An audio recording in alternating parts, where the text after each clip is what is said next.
You know, I see a few cameras here. I think we must be part of a pretty important movement. What do you all say? Yeah!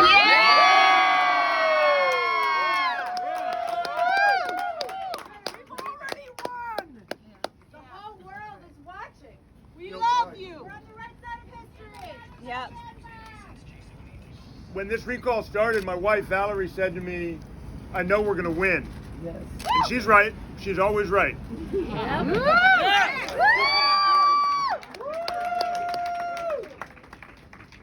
And the reason I knew and I know today that she was right is because this was never about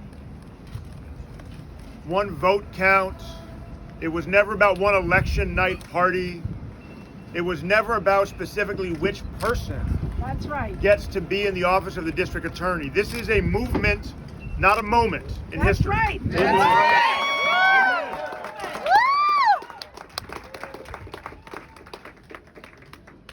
And I want to be really, really clear about the work that all of you, everybody here, and so many who can't be here today have done to get us to this moment, to get us to where we are today and where we're going to continue to go in the weeks and the months and the years ahead. The coalition that we built, that's represented in this space tonight, it is broad, it is diverse, it is strong. That's right. That's And right! it is a coalition that is deeply committed to justice. People come to this movement for different reasons, right? Our nurses fighting for health care to save lives.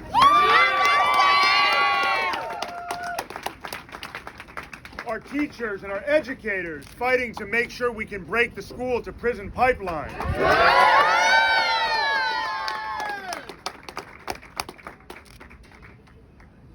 All of our retired judges who dedicated their lives to administering the laws on the books and making sure justice is served. That's right. That's right!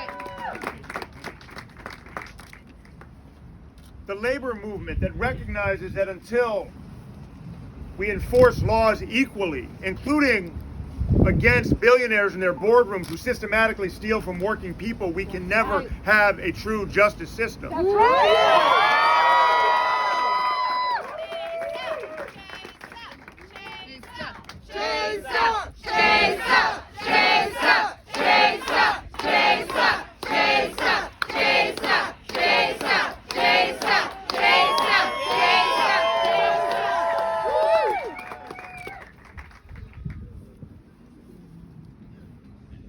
I grew up with two sets of parents.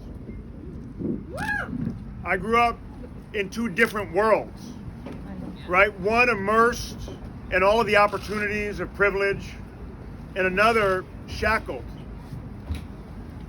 to a existence mired in degradation and humiliation, one known to far too many Americans because of our addiction to caging human beings.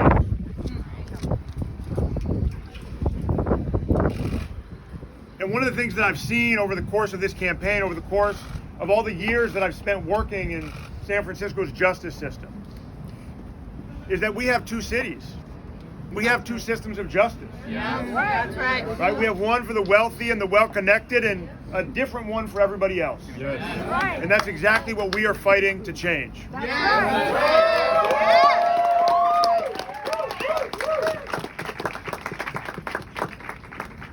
Over the course of the last 18 hours and 18 days and 18 months, I've been everywhere in San Francisco. You have! You have! We made more than 10 different stops today alone. I don't know how our campaign team squeezed them all in, but they did.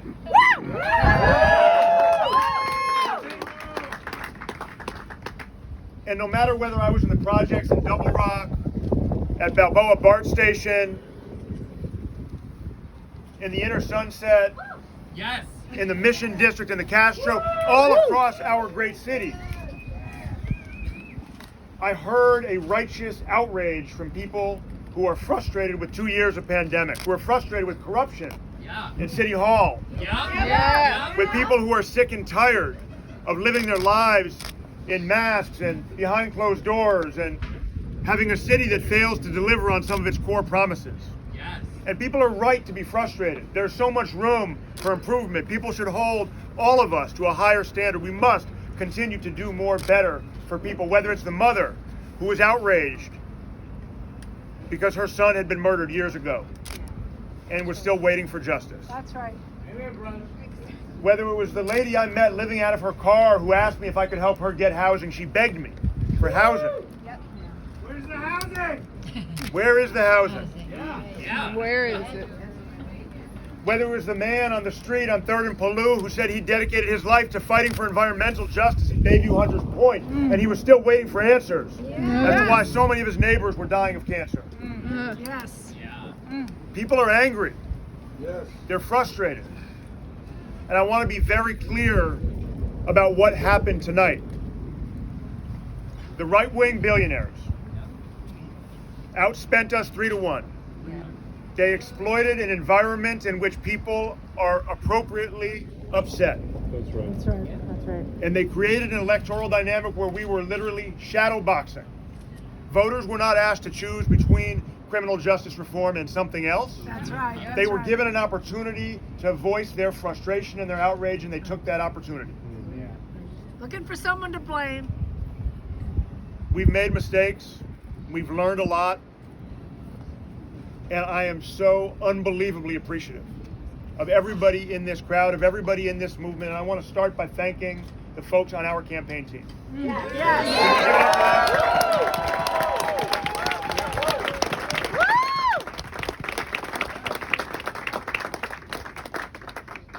Everybody who joined our team, some of them quit their jobs to do it. Some of them volunteered countless hours.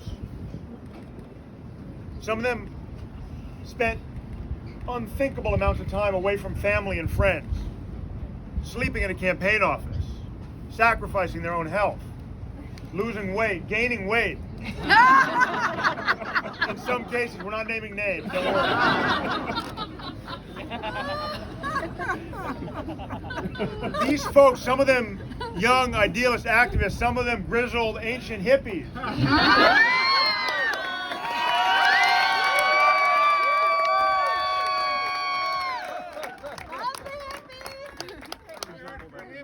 They joined our team not because they thought there was an easy path to victory, not because they thought we were going to outraise the billionaires when it came to fundraising, not because they thought there was another candidate we were running against who was worse.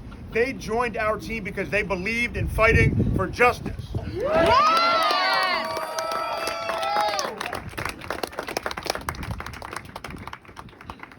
Now, I was really privileged over the course of these last several months to win the support of so many different groups and people I could not possibly name and thank them all.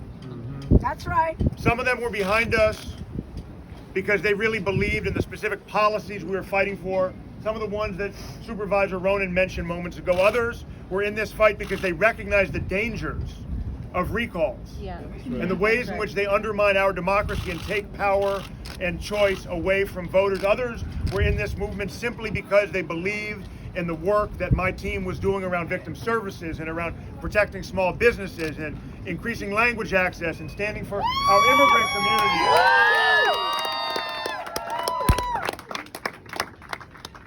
But I want to reflect for one moment on a person I spent far more time with in the last few days than I'd spent in the last 20 years. A man named Reverend Jesse Jackson.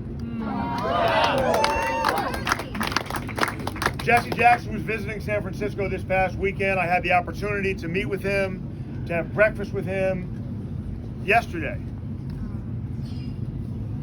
Maybe it was Sunday. The days are blending. Sunday, thank you. I'm glad somebody's paying attention to my schedule. And Reverend Jackson is someone who obviously needs no introduction, whose legacy will last through the generations. But one of the things he said was, no on H, no on hell. And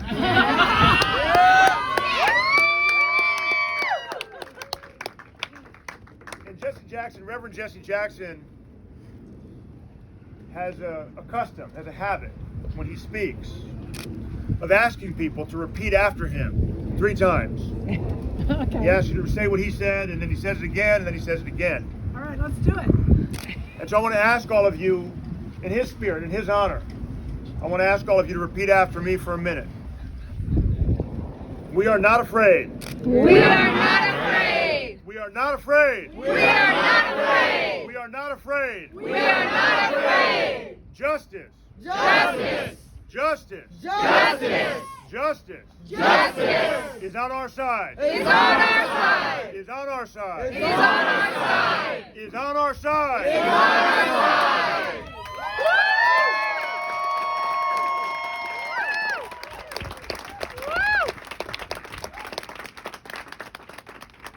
Our cause Our cause is righteous. is righteous. Our cause Our cause is righteous. is righteous. Our cause Our cause is righteous. is righteous. And we have already won. And we have already won. And we have already won. And we have already won. And we have already won. And we have already won. Now let me tell you why we've already won, folks. Let me tell you why we've already won.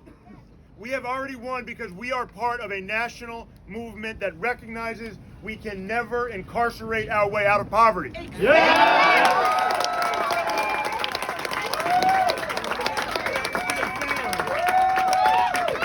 We have already won because we have shown San Francisco and the world that we do not need to rely on fear-mongering or exploitation of tragedy to build safety.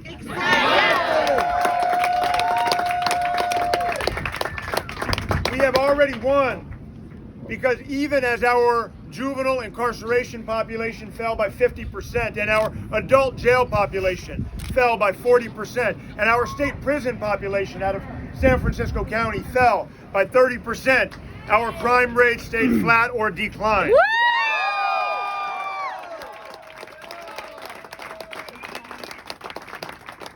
We have already won because instead of resorting to mass incarceration, we resorted to mass referrals to drug treatment programming and mental health services. We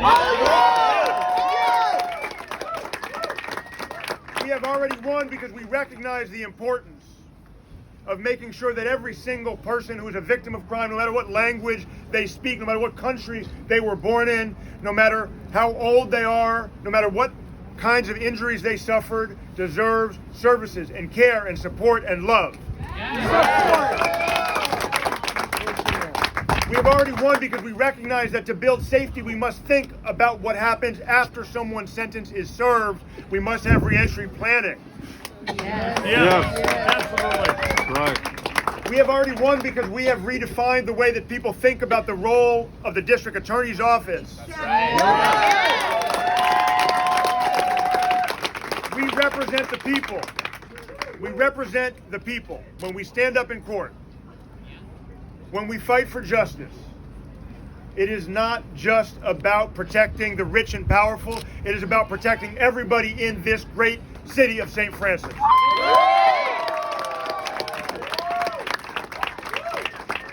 And that is something that we are all going to continue to fight for. Am I right? Yes. I can't hear you. Yes. I still can't hear you. Yes. That's what I'm talking about. Now look, we know over the next couple days, the vote count's going to narrow. And we know that people were writing the obituary of this election before our campaign even started. That's right. But we are just getting started.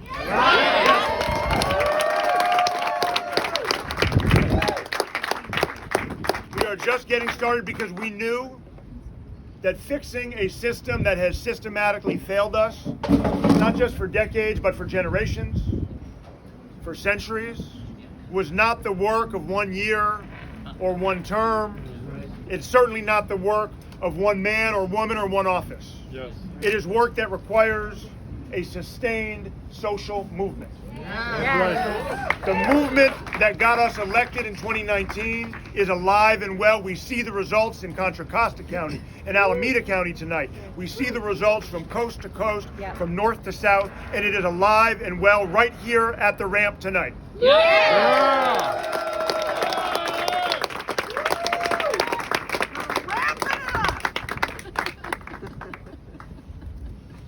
we have two San Franciscos.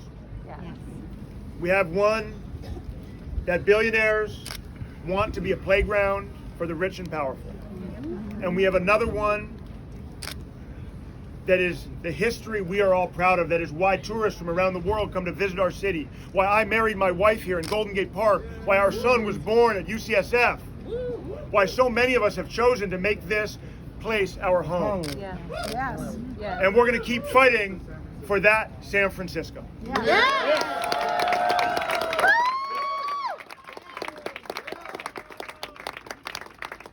want to thank you all for the work. I want to thank you for the energy. I want to thank you for the courage. I want to thank you for the inspiration. And most of all, I want to thank you for the work that is still ahead of us.